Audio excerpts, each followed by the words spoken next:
हरे कृष्णा। आप सभी श्रद्धालु भक्तों को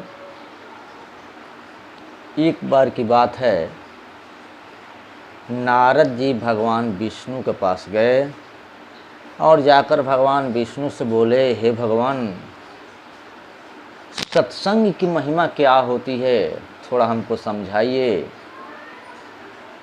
जैसे भगवान विष्णु ने सुना कि नारद जी ऐसे ज्ञानी आदमी होकर और हमसे सत्संग की महिमा पूछ रहे हैं, भगवान मंद मंद मुस्कुराने लगे और बोले कि नारद, तुम एक काम करो, पृथ्वी लोक पे चले जाओ और पृथ्वी लोक पे एक बहुत बड़ा पीपल का वृक्ष है, जाकर उस पीपल के वृक्ष से पूछना कि हमें सत्संग की महिमा बताओ।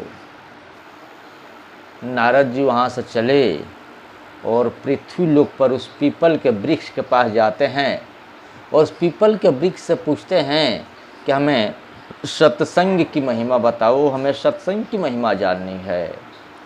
जैसे पीपल के वृक्ष से पूछते हैं, वैसे पीपल का वृक्ष का एक डाढ़ जो होता है टूटकर वहीं गिर जाता है।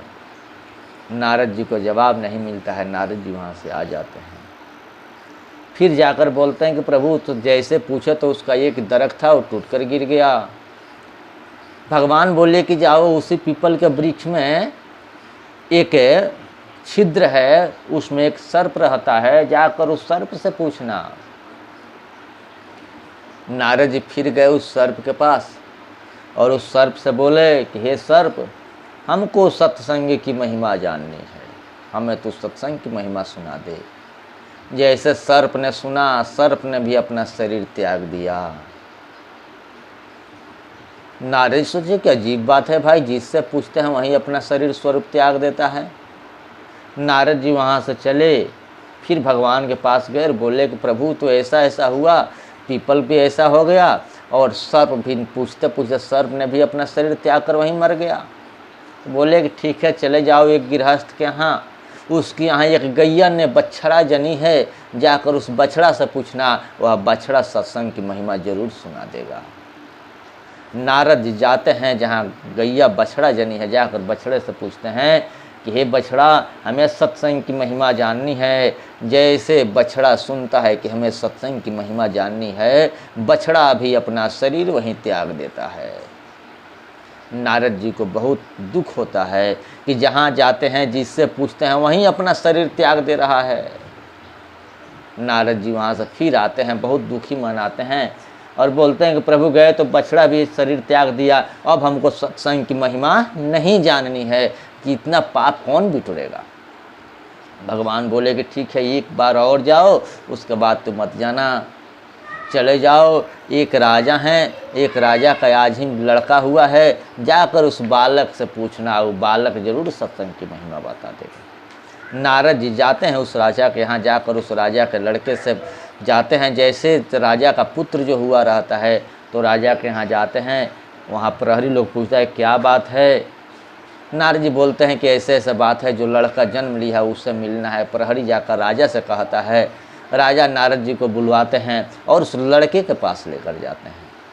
अब नारद जी को तो डर हुआ रहता है कि जिससे पूछते हैं वहीं अपना शरीर त्याग देता है, अगर यह लड़का ने भी अपना शरीर त्याग दिया तो मेरा तो आज कल्याण हो गया। मगर क्या होता है, जैसे राजन ने नारद जी को उस लड़के के पास लेकर जाता है, नारद जी उस बालक से पूछते हैं कि हे बालक, तू सत्संग की महिमा सुना। एक दिन का छोटा बालक हंसने लगता है और बोलता है, नारद जी, सत्संग की यही महिमा है कि मैं वृक्ष से सर्प हुआ, सर्प से बछड़ा हुआ और बछड़ा से आज हम इस मानव शरीर में आ गए। सत्संग की महिमा यही है। आप जैसे अगर संतों के दर्शन हो जाए, संत मिल जाएं, तो इसी तरह कल्याण हो जाता है। मेरा कल्याण हो गया, आज हम मनुष्य जोनी में आ गए। क्या होता है, भगवान सबरी से कहते हैं, प्रथम भगति संतन कर संगा। कहते हैं कि हे सबरी, प्रथम भक्ति संतों का संग है, तूने संतों का संग किया है। सबरी क्या होता है, दंडक वन था, उसमें वृक्ष आदि सभी सूखे हुए थे, सभी सूख गए थे। उसमें सबरी रहती थी। जहाँ सबरी को संत संग मिल गया, वह कृपा है। भगवान जब कृपा करते हैं तो संतों का संग मिल जाता है, तो सत्संग मिलता है। उस दंडक वन में मतंग ऋषि एक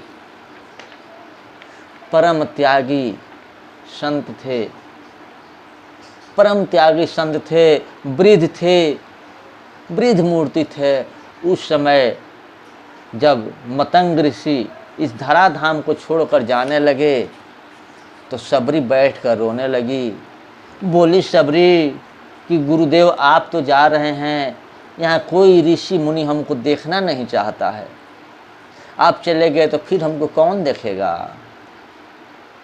बोले मतंग ऋषि कि मैं तो जा रहा हूँ सबरी, तू यहीं रहना, तुझसे मिलने के लिए एक न एक दिन भगवान आएंगे, आकर भगवान तुझको दर्शन देकर ही यहाँ से जाएंगे। क्या होता है,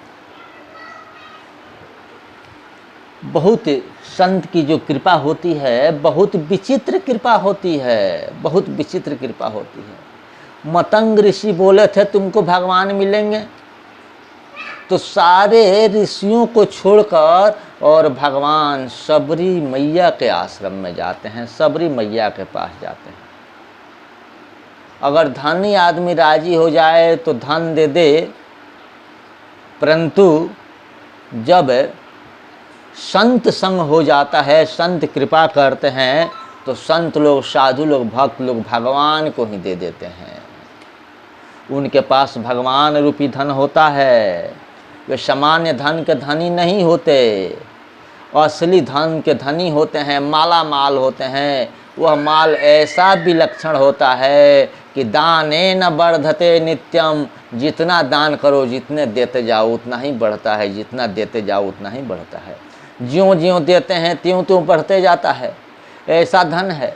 संत एक ऐसी, सत्संग एक ऐसी कला है जो दुखों से पार लगा देती है। जैसे समुद्र में डूबने वाले को तैरने की कला हाथ लग जाए तो वह समुद्र से पार हो जाता है, ऐसे ही इस संसार रूपी समुद्र में जो जीव तैर रहा है, जो डूब रहा है, इस जीव को अगर संतों के द्वारा हरिनाम की युक्ति मिल जाती है, हरिनाम मिल जाती है, ऐसी युक्ति अगर हाथ लग जाती है तो निहाल हो जाते हैं, भवसागर रूपी समुद्र से पार हो जाते हैं।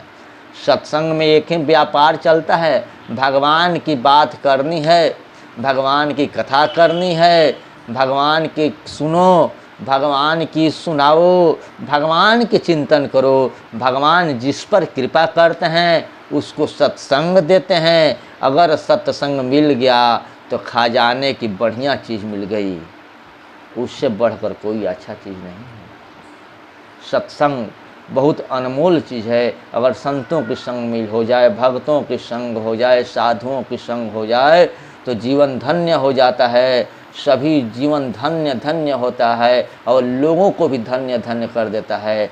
इसलिए जो संतों का संग करता है, भवसागर से पार होने में उसको तनिक भी समय नहीं लगता है, भगवान के चरणों में चल जाता है। संतों की कृपा से भगवान का सानिध्य उसको मिल जाता है। जब संतों की सानिध्य मिलता है तो भगवान का सानिध्य उसको अवश्य मिल जाता है। ऐसी सत्संग की महिमा होती है। हरे कृष्णा।